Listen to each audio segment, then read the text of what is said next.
Baik, Assalamualaikum warahmatullahi wabarakatuh. Perkenalkan nama saya Lukman Hakim Tanjung dengan NIM C1C0240T3. Baik, di sini saya berasal dari ruang R12. Oke, baik, di sini saya akan menjelaskan uh, materi tentang perhitungan PPh pasal 21 pada karyawati, pindah tugas, dan upah.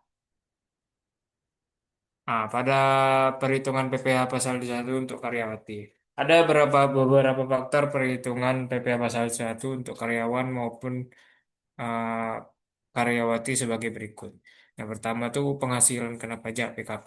Yang kedua penghasilan tidak kena pajak PTKP. Yang ketiga nomor pokok wajib pajak NPWP. Yang keempat tarif PPh 21. Yang kelima 5% untuk penghasilan sampai dengan 60 juta per tahun. Yang keenam, 5% untuk penghasilan di atas 60 juta hingga 250 juta per tahun. Eh, Selanjutnya, 25% untuk penghasilan di atas 250 juta hingga 500 juta ribu rupiah per tahun.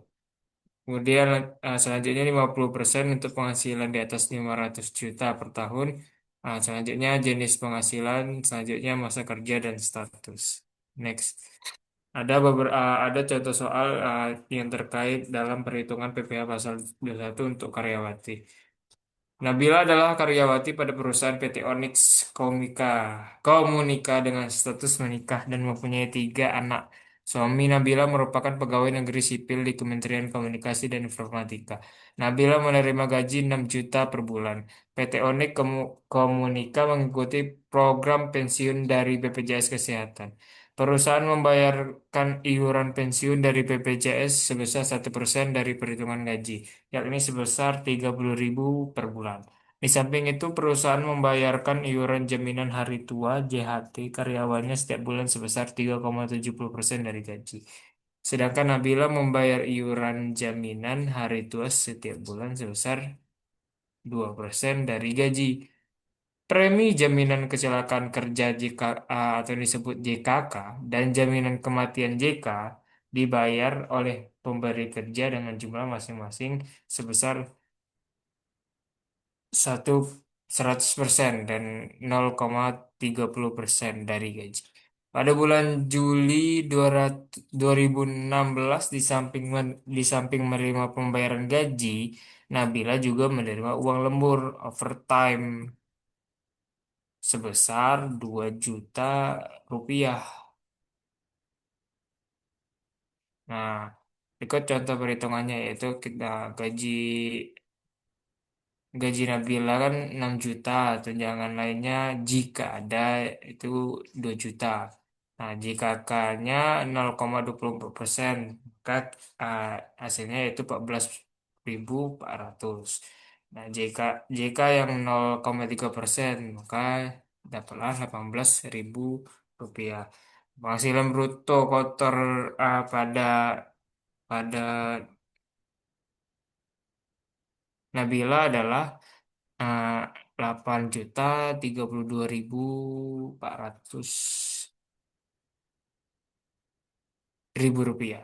Pengurangannya yaitu biaya jabatan eh, dibagi biaya jabatannya itu 5% dikali 8.032.400 ribu rupiah sama dengan 401.620 ribu rupiah. Iuran JHT-nya yaitu jaminan hari tua itu 2% dari gaji pokok. Maka gajinya itu 120.000, iurannya itu 120.000 rupiah. Nah, JP-nya jaminan pensiunnya 1% dari gaji pokok jika ada, jadi 60.000 rupiah. Maka total semua hasil, maka dijumlahkan semuanya mendapatkan 581.620.000 rupiah.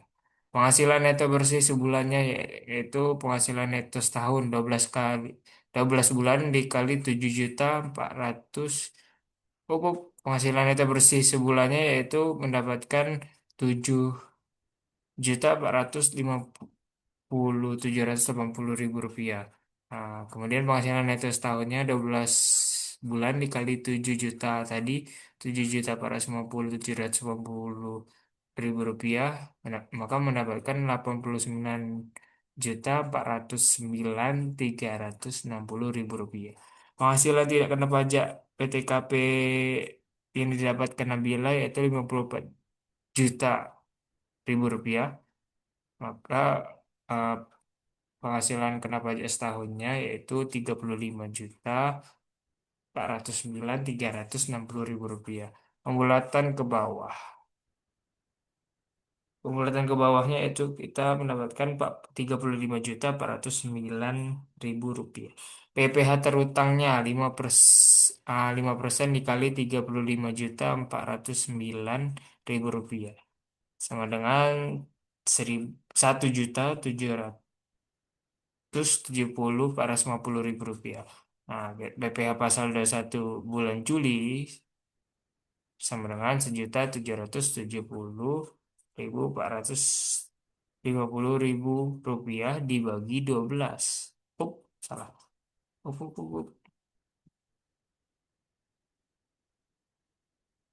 Bagi 12 maka didapatkan 147.538.000 rupiah.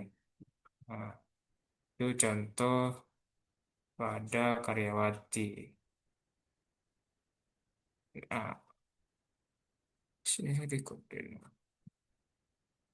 Perhitungan PPh pasal 21 untuk pindah tugas. Untuk menghitung PPh pasal 21 bagi karyawan yang pindah tugas menggunakan tarif efektif rata-rata TER. Perlu diikuti beberapa langkah berikut. Yang pertama, penghitungan PPh pasal 21 di tempat lama. Yang kedua, penghitung penghasilan bruto dan PPh pasal 21 terutang. Yang ketiga, menggunakan TER untuk perhitungan PPh pasal 21. Contoh dan penjelasan perhitungan pajak karyawan pindah tugas atau cabang adalah sebagai berikut. Nina adalah seorang akuntan lajang yang bekerja di sebuah klinik kecantikan ternama dengan gaji yang diperoleh 7 juta rupiah setiap bulannya dan membayar iuran pensiun sebesar 150.000 rupiah pada bulan November 2018. Nina dipindah tugaskan dari kantor Yogyakarta ke Biro Bandung. Berapakah besaran PPh pasar 21 yang harus dipotong atau dipungut perusahaan dari perusahaan ini yang kini bekerja di Bandung? Nah, berikut contoh perhitungannya. Bukti pemotongan PPh pasar 1 Januari Oktober di Yogyakarta.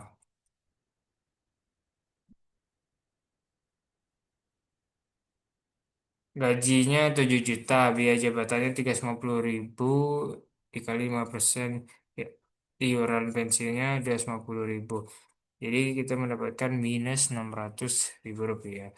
Penghasilan neto sebulannya 6.400.000, penghasilan neto setahun 76.800.000 rupiah, penghasilan tidak kena pajaknya 54 juta, penghasilan kena pajaknya 22.800.000 rupiah.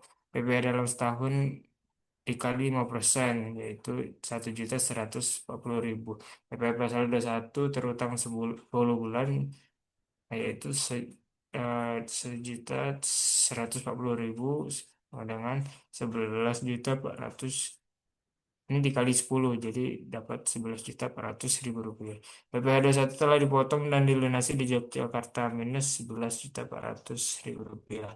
PPh pasal 21 belum dipotong 0 rupiah. Nah, bukti pemotongan PPh pasal 21 November Desember di Bandung. Gaji 7 juta, biaya jabatan 1350.000 dikali 5%, iuran pensiunnya 250.000, dapatkan min 600.000. Neto sebulan 6.400.000, penghasilan neto setahun 76.800.000, PTKP-nya 54 juta, PKP-nya 22.800.000, PPh dalam setahunnya dikali 5% mendapatkan 1.140.000, 21 terutang 10 bulan dapat 2.280.000, PPh telah dipotong, telah dinasi min 2.280.000. Dikurang, konmin, dikurang 2.280.000. PPh pasal 21 belum dipotong, jadi mendapatkan 0 rupiah. Perhitungan PPh pasal 21 untuk upah. Berikut ini langkah-langkah umum dalam perhitungan PPh pasal 21 dengan menggunakan TER. Menghitung Pertama, menghitung penghasilan bruto tahunan karyawan. Yang kedua, menentukan tarif pajak progresif berdasarkan penghasilan kena pajak. Yang ketiga, menghitung PPh yang harus dipotong menggunakan TER. Yang keempat, pengaplikasian TER pada upah.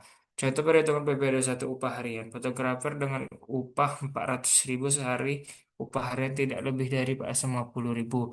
Masuk kerja 15 hari, pada hari ke-11 jumlah kumulatif penghasilan adalah 4.400 rupiah. Upah tidak dipotong pajak sebab upah harian tidak lebih dari 450.000 dan upah kumulatif tidak lebih dari 4.500.000 rupiah.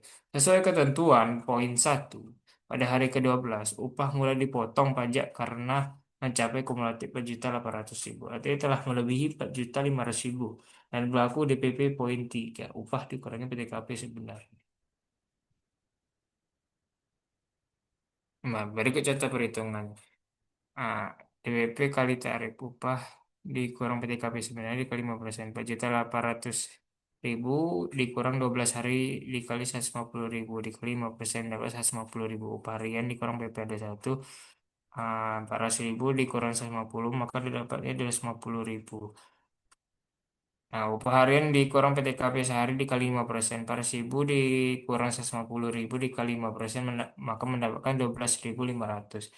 Upah bersih hari ke-13 itu 400.000 dikurang 12.500, maka didapatkan 387.500.000 rupiah.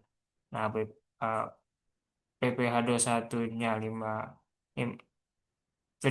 Videografer dengan upah 15.000 sehari, upah harian melebihi 50.000, masuk kerja 15 hari karena upah harian di atas 450 berlaku DPP poin 2, upah dikurangi 450.